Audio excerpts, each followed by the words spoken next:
தோழர்கள் அனைவருக்கும் வணக்கம். வருகின்ற 24/3/2025 அன்று புதுடில்லியில் பாராளுமன்றம் நோக்கி என்ற முறையில் இந்தியாவில் உள்ள அத்தனை போக்குவரத்து தொழிலாளர்கள், குறிப்பாக ஓட்டுநர்கள், அதே போல் மெக்கானிக்குகள், இந்த துறை சார்ந்த அத்தனை தொழிலாளர்களும் புதுடில்லி செலோ பார்லிமெண்ட், பாராளுமன்றத்தை நோக்கி என்கின்ற ஒரு ஆர்ப்பாட்டத்தை, போராட்டத்தை தொழிலாளி வர்க்கம் நடத்த இருக்கிறது. இந்தியாவில் உள்ள அத்தனை மாநிலங்களிலும் இந்த போராட்டம் என்பது மிக உற்சாகமாக தயார் செய்து தொழிலாளர்கள் அதற்கான வேலைகளை செய்து கொண்டிருக்கிறார்கள். முக்கியமான காரணம் என்னவென்றால், இந்த தொழிலை விவசாயத்திற்கு அடுத்து ஒரு இந்தியாவில் உள்ள சாதாரண மக்களுக்கு வேலைவாய்ப்பு தரக்கூடிய இந்த தொழிலை கார்ப்பரேட் கம்பெனிகளுக்கு தாரை வார்க்கின்ற வேலையை கடந்த 2014 முதல் ஒன்றிய மோடி அரசாங்கம் செய்து வந்து கொண்டே இருக்கிறது. இதை முழுமையாக ஒரே நாளில் மாற்றாமல் புதிய மோட்டார் வாகன சட்டம் என்ற முறையில் அல்லது புதிய மோட்டார் வாகன சட்ட பரிந்துரைகள் என்ற முறையில் 2014 பாராளுமன்றத்தில் கொண்டு வந்தது. பாராளுமன்றத்தில் 2014 கொண்டு வந்த போது மோடி அரசாங்கம் சொன்ன ஒரே விஷயம், மனித உயிர்கள் மிகவும் முக்கியமானது, எனவே விபத்துக்களை தவிர்க்கவே இந்த புதிய மோட்டார் வாகன சட்டம் அல்லது இந்த புதிய மோட்டார் வாகன சட்ட பரிந்துரைகள் என்று பாராளுமன்றத்தில் மிகப்பெரிய ஒரு சட்ட தொகுப்புகள் என்ற முறையில் கொண்டு வந்து கொடுத்தது. ஆனால் அதன் உள்ளே அநேகமாக நாம் இன்று வரை சந்தித்து வருகிறோம் எல்லா எம்பிக்களையும், அதன் உள்ளே இருக்கிற அத்தனை ஷரத்துக்களையும் எல்லோரும் படித்து விட்டார்களா அல்லது தெரிந்து கொண்டார்களா என்றால் அநேகமாக சந்தேகம்தான். ஒரு சிலரை தவிர மற்ற யாருமே இது போக்குவரத்துக்கு அல்லது சாதாரண இந்திய குடிமக்களுக்கு விபத்திலிருந்து தவிர்ப்பதற்கான ஒரு சட்டம் என்கிற முறையிலே எல்லோரும் வரவேற்றார்கள். ஆனால் ஆரம்பத்தில் இருந்த அகில இந்திய சாலை போக்குவரத்து சம்மேளனமும் சரி, தமிழ்நாட்டில் சிஐடி உள்ளிட்ட தமிழ்நாடு சாலை போக்குவரத்து சம்மேளனமும் சரி, இந்த சட்டங்கள் அத்தனையும் தொழிலாளர்களுக்கு எதிராக இருக்கிறது என்று தொடர்ந்து கூறி வந்தோம். அதே போல் அந்த சட்டங்களுடைய நோக்கங்கள் வருமானால் சாதாரண தொழிலாளர்கள் இந்த துறையிலே இருக்க முடியாது என்ற முறையில் தான் நாம் போராடி வந்தோம். ஆனாலும் கடந்த 2019 கொரோனா காலகட்டத்தின் போது பாராளுமன்றத்தில் ஆட்களே இல்லாத ஒரு சூழலில் இந்த சட்டத்தை அவர்கள் கொண்டு வந்து விட்டார்கள். ஆனால் அந்த சட்டம் உடனடியாக அமல்படுத்தப்பட்டதா என்றால் இல்லை. அதில் உள்ள ஒவ்வொரு ஷரத்தாக அவர்கள் இன்று வரை அதை அமல்படுத்தி கொண்டே இருக்கிறார்கள்.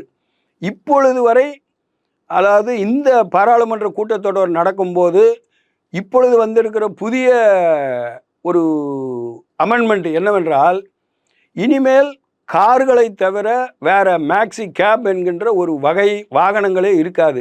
காருக்கு அடுத்து எல்லா வாகனங்களும் டூரிஸ்ட் பர்மிட்டு.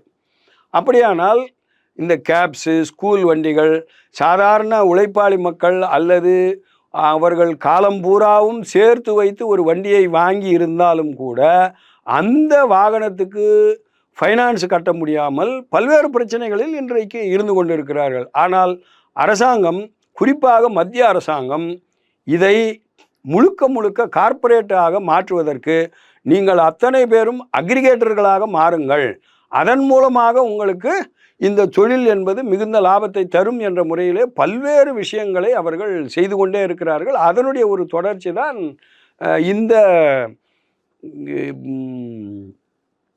புதிய அமெண்ட்மெண்ட்டு. ஒரு 67 புதிய சட்டங்களை இந்த பாராளுமன்ற கூட்டத்தொடரில், இப்பொழுது நடந்து கொண்டிருக்கிற இந்த பாராளுமன்ற கூட்டத்தொடரில் கொண்டு வருகிறார்கள். அதே போல் விபத்து என்பது யாரும் தெரிந்து செய்வதில்லை. ஆனால் அந்த விபத்தை காரணம் காட்டி ஓட்டுநருக்கு புதிய தண்டனைகள், அதாவது ஏற்கனவே அதிகபட்சம் 2 வருடங்கள் அது கூட எப்படியானால் முதல் எடுத்ததுமே அல்ல.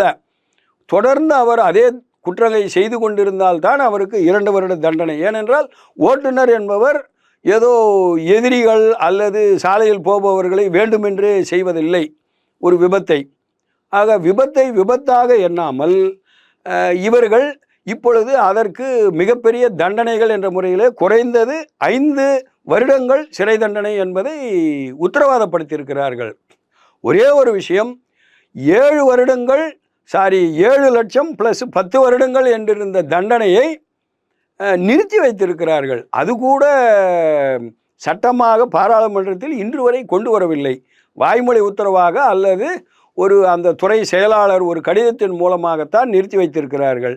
நாளை இது வழக்கு என்று நீதிமன்றத்துக்கு செல்லுமானால் நீதிபதிகள் BNS 106(2) என்று போட்டுவிட்டால் சம்பந்தப்பட்ட அந்த ஓட்டுநர் 10 வருடங்கள் சிறையிலும் 7 லட்சம் ரூபாய் அபராதமும் கட்ட வேண்டிய ஒரு சூழல் என்பது இன்னமும் தொழிலாளிகளுக்கு தலையின் மீது தொங்கிக் கொண்டிருக்கிற கத்தியாக இன்று வரை இருந்து கொண்டிருக்கிறது. எனவேதான் நாம் இந்த சட்டங்களை, குறிப்பாக எப்படி மத்திய அரசாங்கம் 2014 இந்த சட்டங்களால் விபத்துகள் குறையும் என்று சொன்னதோ அது இன்று வரை நடக்கவில்லை. இன்று வரை நடந்திருப்பது என்ன? ஒட்டுமொத்தமாக ஓலா, ஊபர் போன்ற இந்த பிளாட்ஃபார்ம் ஆப் கம்பெனிகள் உள்ளே வந்திருக்கிறது. தொழிலாளிகளுக்கு, குறிப்பாக ஓட்டுநர்களுக்கு மிகப்பெரிய தண்டனைகள், ஏராளமான அபராத தொகை. வெறும் 100 ரூபாய் இருந்த அபராத தொகை இன்று 1000 ரூபாய்க்கு குறைந்த பாடு ஒரு அபராதமும் இல்லை என்ற அளவிலே அவர்கள் இன்றைக்கு சட்டத்தை மாற்றியிருக்கிறார்கள். ஆக எந்த நோக்கத்திற்காக இந்த சட்டம் கொண்டு வரப்பட்டதோ அந்த நோக்கத்தை தவிர்த்து மற்ற எல்லாவற்றையும் செய்து கொண்டிருக்கிறார்கள். முழுமையாக இன்றைக்கு சாலைகள் கார்ப்பரேட் மயமாகிவிட்டது. ஒவ்வொரு சாலையும் குறிப்பிட்ட அளவு காசு கொடுத்தால்தான் நீங்கள் செல்ல முடியும் என்ற நிலைமைக்கு கொண்டு வந்து விட்டார்கள். அதைவிட இன்றைக்கு நிதின் கட்கரி அவர்கள் அட்வான்ஸாக சொல்லியிருக்கிறார், இனிமேல் சேட்டலைட் மூலமாக கண்காணிக்கப்படும், டோல்கேட்டுகள் இருக்காது. ஆனால் நீங்கள் எத்தனை கிலோமீட்டர் டோல்கேட்டுகளை பயன்படுத்துகிறீர்களோ அதற்கான பணத்தை உங்கள் அக்கௌண்ட்டிலிருந்து நாங்களாக எடுத்து விடுவோம் என்று இன்றைக்கு புதிய டெக்னாலஜியாக முழுக்க சாதாரண உழைப்பாளி மக்களை சுரண்டுகின்ற வேலையை செய்து கொண்டிருக்கிறார்கள். அதே போல் அரசு போக்குவரத்து இருக்காது, தனியார் போக்குவரத்தும் இருக்காது. சாதாரண 1-2 வாகனங்களை வைத்திருப்போர் இனி தொழிலே செய்ய முடியாது என்ற சூழ்நிலைக்கு தள்ளி கொண்டிருக்கிறார்கள். ஏராளமான அபராதங்கள். அதே போல் இந்த சாலை போக்குவரத்தில் ஈடுபட்டிருக்கின்ற ஒவ்வொரு தொழிலாளிக்கும் ரோட் டேக்ஸு மிகப்பெரிய அளவிலே அந்த வரி விதிப்பு என்பது, எஃப்சி கட்டணம், சாதாரண ஒரு வண்டிக்கு ஸ்டிக்கர் ஒட்டுவதற்கு கூட இன்றைக்கு 3000-4000 என்ற முறையிலே வசூல் செய்து கொண்டிருக்கிறார்கள். எந்த விதத்திலும் சாதாரண உழைப்பாளி மக்களாக இருக்கின்ற இந்த ஓட்டுநர்கள் வாழவே முடியாது என்ற நிலையில் இவர்கள் இந்த சட்டங்களை அமல்படுத்தி கொண்டே வருகிறார்கள். அதே போல இந்த புதிய மோட்டார் வாகன சட்டத்தில் அதனுடைய அடுத்த கட்டமாக இந்த மெக்கானிக்குகள், இவர்களுக்கு இனிமேல் எந்த விதமான வேலை வாய்ப்பும் இல்லை என்ற முறையிலே மெக்கானிக்குகள் அனைவருமே இனி கடைகளை மூட வேண்டிய நிலைமை என்பதை தான் இந்த சட்டம் சொல்கிறது.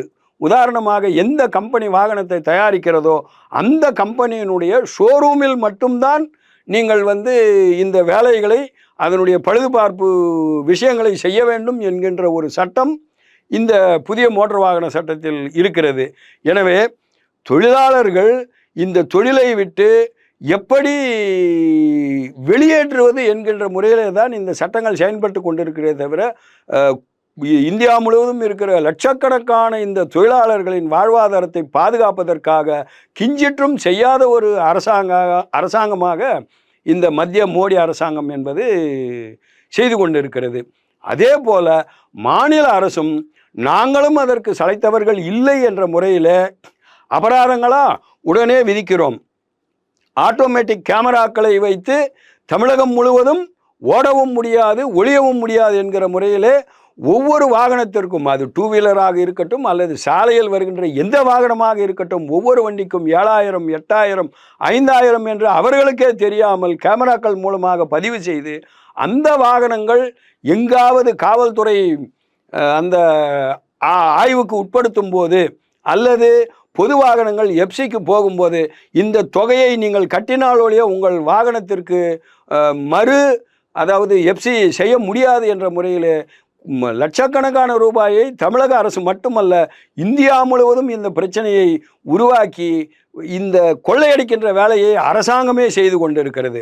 ஒரு பக்கம் பெட்ரோல் டீசல் விலைவாசி, இன்னொரு பக்கம் அவர்களுக்கான அந்த எல்லா விதமான லைசன்ஸ் எடுப்பதில் இருந்து கூட ஏராளமான கட்டணங்கள் என்று விதித்து விட்டிருக்கிறார்கள். சாதாரண உழைப்பாளி மக்கள் வாழவே முடியாத அளவுக்கு அல்லது இந்த தொழிலை விட்டு துரத்துகின்ற அளவிற்கான வேலைகளை இவர்கள் இந்த சட்டங்களின் மூலமாக செய்து கொண்டிருக்கிறார்கள். தமிழக அரசை கேட்கும்போது நாங்கள் மத்திய அரசாங்கத்துக்கு கடிதம் எழுதியிருக்கிறோம் அல்லது நாங்கள் சொல்லியிருக்கிறோம் என்கின்ற ஒரு வார்த்தையை தவிர தமிழக அரசாங்கம் இதிலே மிகவும் மெத்தன போக்காக இருக்கிறது. மத்திய அரசாங்கத்தின் கொள்கைகளை இவர்கள் எதிர்க்கிறோம் அல்லது சாதாரண உழைப்பாளி மக்கள் மீது தொடுக்கின்ற எதுவாக இருந்தாலும், அதாவது கல்விக் கொள்கையாக இருக்கட்டும் அல்லது மற்ற விஷயங்கள் எதுவாக இருந்தாலும் கூட நாங்கள் மத்திய அரசாங்கம் சொல்லுகின்ற விஷயங்களை எதிர்க்கிறோம், இது தமிழக மக்களுக்கு அது மொழி பிரச்சனையாக இருந்தாலும் கூட.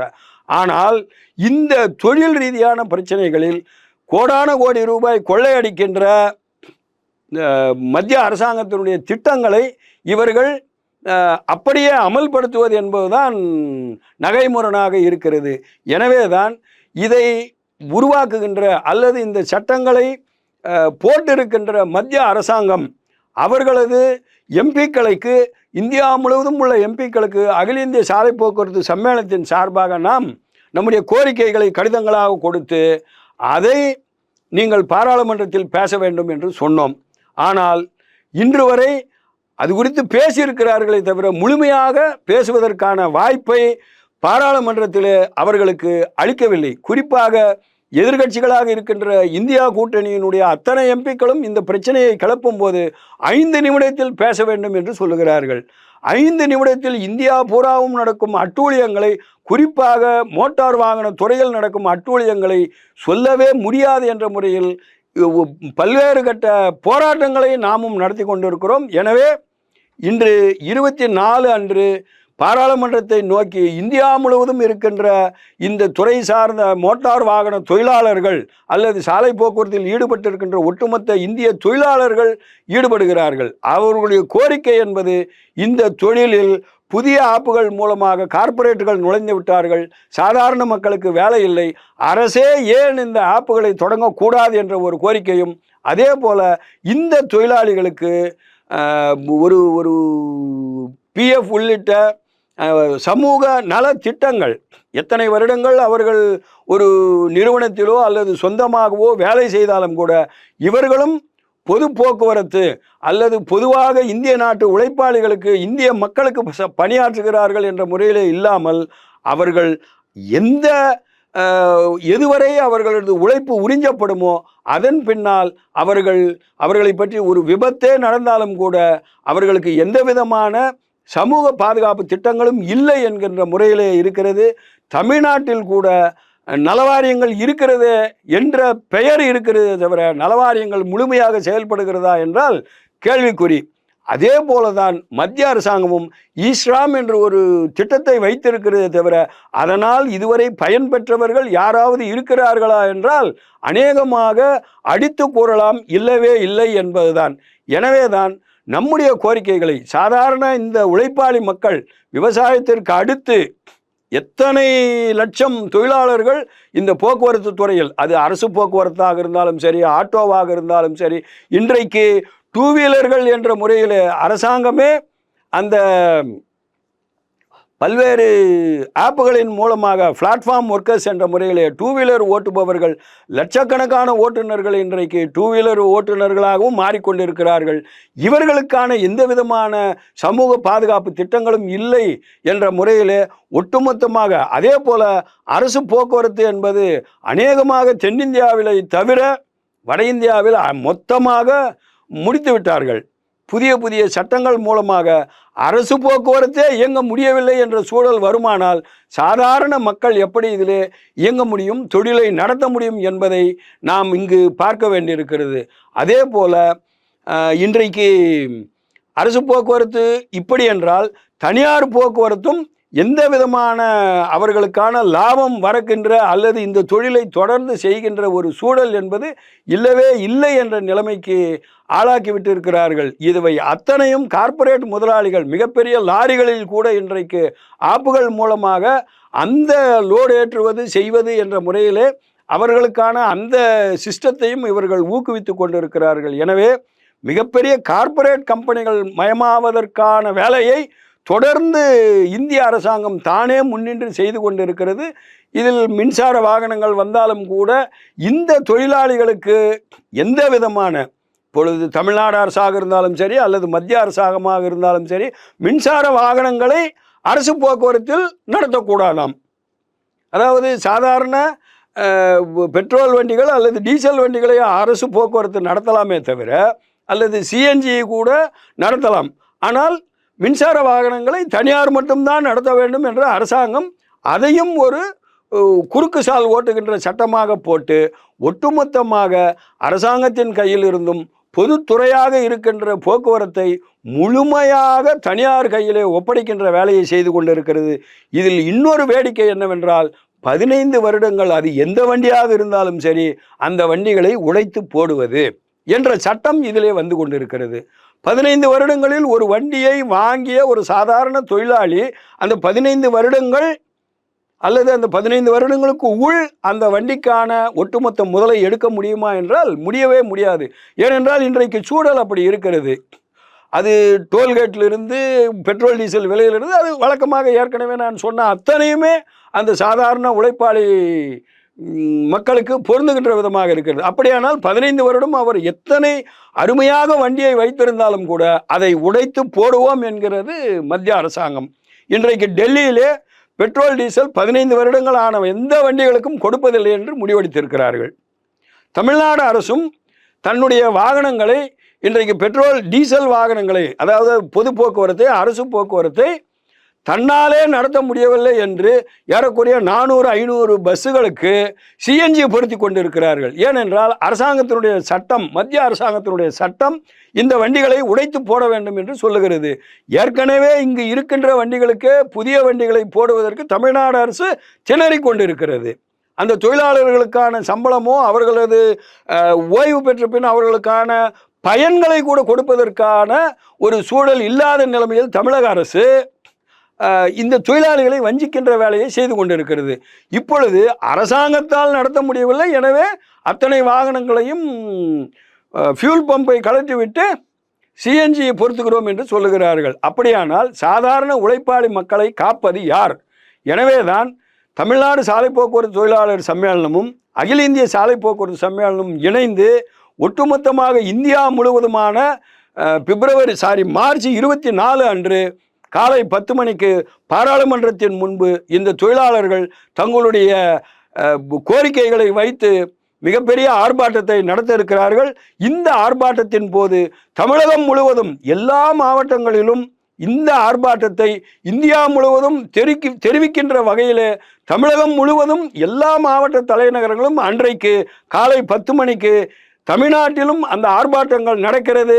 டெல்லி செல்பவர்கள் அங்கு சென்ற ஆர்ப்பாட்டத்தில் ஈடுபடுவார்கள். தமிழ்நாட்டில் இருப்பவர்கள் தமிழ்நாடு முழுவதும் இந்த ஆர்ப்பாட்டத்தை நடத்துவதற்கான எல்லா ஏற்பாடுகளையும் செய்து கொண்டிருக்கிறார்கள். எனவே ஒட்டுமொத்த தொழிலாளி வர்க்கமே மோட்டார் வாகன துறையில் இருக்கின்ற அத்தனை பேரையும் வருக வருக என்று அகில இந்திய அந்த பாராளுமன்றம் நோக்கி நடக்கின்ற இந்த போராட்டத்திற்கு, டெல்லி செலோ இயக்கத்திற்கு வருக வருக என்று ஒட்டுமொத்த தொழிலாளி வர்க்கத்தையும் தாழ்மையுடன் கேட்டுக்கொள்கிறோம். நன்றி, வணக்கம்.